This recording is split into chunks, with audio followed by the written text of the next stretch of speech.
I first found CrossFit, my sister actually played rugby up in Minnesota, and some of her rugby teammates were doing CrossFit as supplementary training.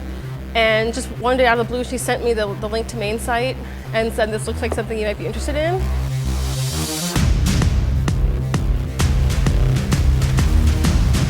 Pretty quickly after starting, I got into the competition aspect, and I really didn't know what I was getting into, but I just thought, oh, well, sure, I'd like to train with the people that are committed to competing.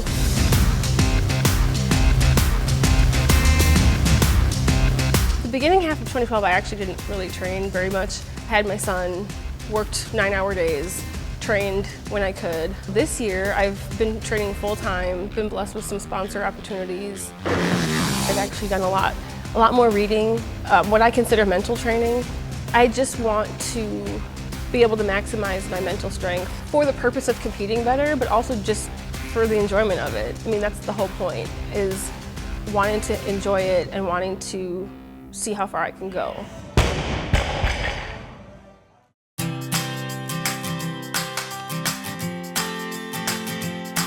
The fan made one for herself. And she posted it on my page, and she said, look what I made. And I was like, oh my God, that's so awesome. You know, someone made a poster. But now I feel like it looks like I'm like this extreme narcissist with a huge picture of myself over my bedroom, you know. They just want to see you give it everything you have. No one's gonna knock you if you give it all you have.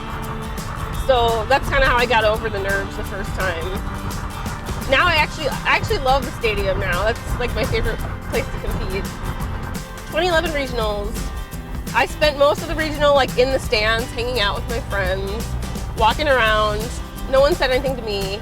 I think on the third day, some girl asked me for my picture, and I was like, oh, that's weird. Sure. And then 2012 regionals, we were kind of like had our own separate area, and I was kind of sequestered in the back for the most part. And then one day I was just walking around like the vendors, and it was like being mobbed. I mean, I signed jerseys, I signed autographs, took a bunch of pictures. Like, it was a very different culture than it was just 1 year prior. When I grew up, I was like, well, the key to happiness in your work life is going to college. If you go to college, then you can have a career that's fulfilling to you. It's not just work, it's a career. And so I did that. I went to grad school. Like, I felt like I followed the rules, and I was just incredibly unhappy with the outcome. Before I even went to school, I was a group fitness instructor, and I just never really valued. I thought it wasn't like intellectual enough or whatever to be like a valuable pursuit. I felt like you had to go to college. Like, that is what you're supposed to do. And then, you know, 10 years later, I'm kind of cycling back to what I originally wanted to do.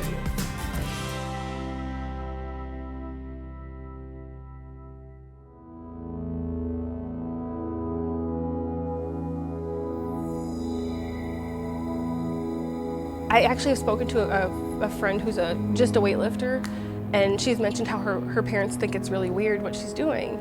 And that was foreign to me, because in my family, like, women, it's kind of just expected that you're strong and capable physically, and I think I've seen it more from other women who reach out to me because they see what I'm doing, and maybe they don't have that kind of support or they don't have that background. And so for them, they have to come out of the defined roles that they've had in the past.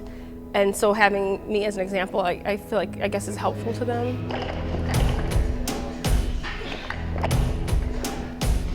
There's always a connection when you see someone who looks like you, and especially when it's in a group that's where you're underrepresented. So I've had like many people reach out to me and say, you know, I really appreciate what you're doing because my daughters watch you and my daughters look like you and they see you as a role model. I know when I was a little girl growing up in gymnastics, I definitely keyed on like that Betty Okino or the Dominique Dawes or the person who represented me. So if I can be that for someone, then that's phenomenal. I'd love to do that. Sometimes I wish I was a little more lighthearted person, but I think about a lot of those issues. I could have a blog and just like post my workouts, but my opinion towards that is like, who cares? If you really want to share of yourself, actually bringing some thought and reflection, life experiences, and sharing that with other people, that's more where it's at for me than like just posting my wads. I came from a family that, we didn't have a lot of money, didn't have a lot of people who had been to college, things like that. And my goal for years was to get a scholarship to college from doing gymnastics. And I ended up having 6 knee surgery. Well, I had 5 knee surgeries in high school. I tore my ACL 10th grade, tore my ACL 11th grade. Those are the main recruiting years. I did end up continuing on, walking on to a university team, hoping to earn a scholarship still. And then freshman year, tore my ACL. I felt like I let my family down because I was not able to, go acquire this education without a financial burden on the family. It sort of left me with, instead of feeling like if you work hard and are dedicated, you will reach your goal, it made me, I guess, subconsciously feel like you can work hard, you can dedicate all of your being to something and still have, bad misfortune or whatever. And I think after that, I was afraid to put myself out there and dedicate myself 100% to something the way that I had gymnastics. CrossFit was the first thing that I got out of my comfort zone and just put myself out there. My mom's the kind who supports you for anything, whether she understands it or whatever. She had never seen CrossFit till the regionals last year. That's when I saw it click for her, that she was like, okay, this is awesome. They're very proud, as they've always been, to be honest. My family is just always supportive.